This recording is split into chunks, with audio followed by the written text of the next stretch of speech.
Hello, I'm Bruce Frantzis. This is the Taoist Meditation Circle.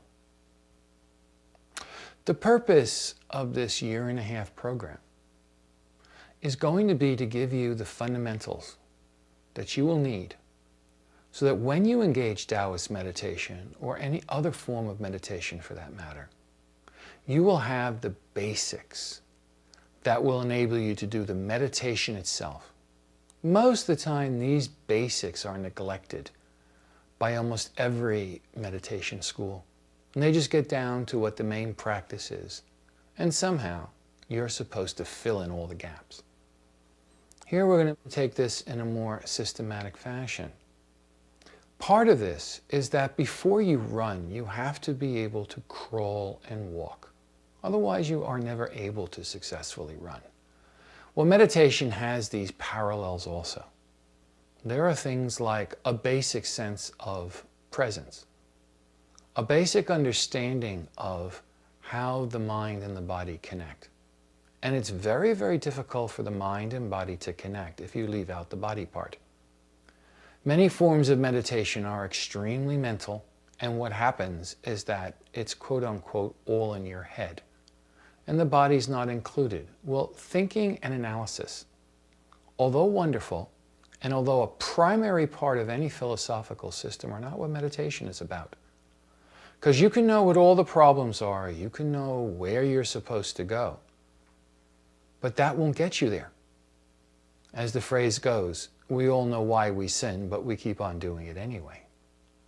The purpose of meditation is to provide the tools that can allow you to make the shift from not only knowing what you want to do, but to actually accomplishing it, to embodying it, for becoming part of you.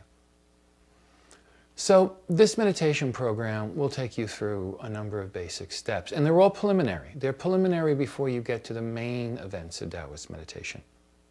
So the first thing, it can be put quite simply, is that you need to get your body and energy coordinated. You need to be able to recognize if it is your body or other energies inside of you that are coming into your mind space and filling it up. You need to understand what is the nature of what will take you to becoming distracted and how you can diminish it. As many people who spend so much time in meditation simply become distracted and then effectively space out and go to sleep, something which can be seen so poetically in Zen Buddhism meditation, where someone stands around when people clearly become distracted and start falling asleep, and they hit them on the shoulders with a rod to wake them up.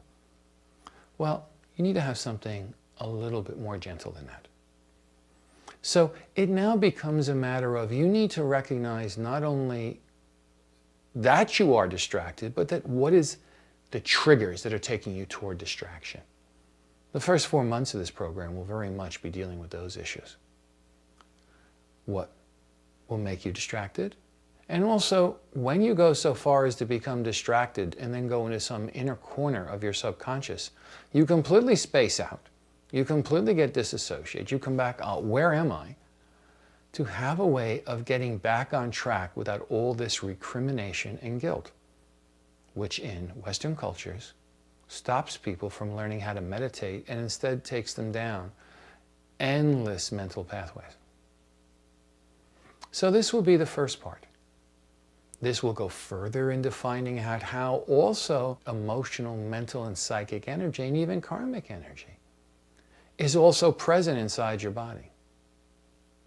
Now, the processes of meditation, when you're crawling and running, are all about how you relieve these blockages, about how you resolve these blockages, so that your mind is open and clear, so that your awareness is pristine and open, so that you're present with a great sense of clarity, rather than you're murky, half asleep, and drowsy. So all of this is what a large part of what this entire program will be about in the beginning. As we go well past the middle of the program, we're now going to have to go into a second major pillar of meditation, without which no program that will end up dealing with, if you want to use the term, your being, your soul, the sum totality of what you are can avoid. And that is the subject of morality. Now, most of us have some form of morality that some book somewhere said, this is what a god, or this is what some religious somebody or other said, this is how it is. You shouldn't steal, even though everyone does. You shouldn't lie, but everybody does. You shouldn't do this, you shouldn't do that, you should do this, you shouldn't do that. But these are not decisions that you have ever made on your own. Socrates once said, the unexamined life is not worth living. So, and everyone does need some sort of moral framework to live in this world. Whether it's a moral framework we would call completely criminal, or it's a moral framework we would call completely saintly. But the Taoists say you need to be aware of the morality in situations. You need to become aware of what morality is to you so you can find a coherent path you can live with and not just believe it. So the issue is not that we all should not be sinners, but we are. The issue is we find out inside ourselves what sin is, and if we don't agree with it, then at least we know it's something that we want to do something about. So another big section of meditation is getting a sense of morality, the awareness of what is happening in a present moment, in a situation. And this eventually requires sensitivity, because not all things are what they appear like on the surface. That which seems to be immoral when looked in very, very deeply can actually be extremely moral. That which appears to be completely moral when looked at the way you're going about it very deeply is as immoral as it can get.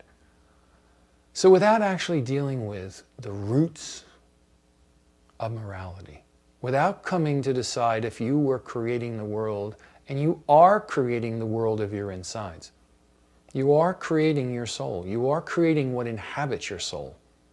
You are creating the way your soul will be clean or will be twisted. So to do this, you have to become aware of these situations. And so there will be programs how we'll go through the whole of morality. The way in which, as a beginning framework for meditation, there has to be some consideration about morality and ethics.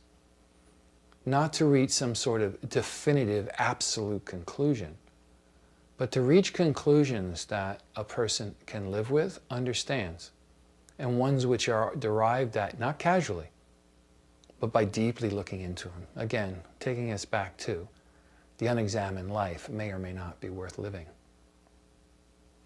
The third stage of Taoist meditation, and which is what inner dissolving is about, and which is not the subject of this program. This meditation circle is about taking you to this third stage, giving you the foundations and the preparation necessary to be successful in the third phase of Taoist meditation. And that is the art of letting go. The art of letting go of whatever energies are bound and frozen and stuck with inside you. Those things that prevent, you know what you wish to change, you understand what you wish to change, but you can't do it. And that enables you actually to change, to release the stuck energy inside you.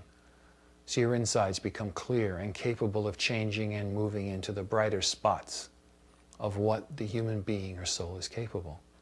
That this is what enables you to go from crawling to walking and running. The last part of Taoist meditation, again, is not part of this program. And for this, the process of inner dissolving is nothing more than the foundations or the preliminaries for succeeding at this level. And that is the ability to find the true depth of inner stillness and the ability to find what lies beyond energy, what lies beyond all the yin and yangs of energy. The stillness, that which pervades all and everything, which some call the Tao. So this is what the fourth stage is, and that is not what we'll be doing here. But again, without the first and second stage of finding a way to have your body and energy, having your body and mind, having a sense of morality based upon awareness, and not just simple rules which easily become perverted and lead to hypocrisy and lead actually not to a flowering of the soul, but to a glass ceiling beyond which you cannot go. To arrive at that awareness, it is the stage 1 and 2 that this program is about. Thank you very much, and I hope you enjoy this program. I sure know we've enjoyed putting it out there for you. And the genuine hope is that this will make your life better and help your awareness to open up.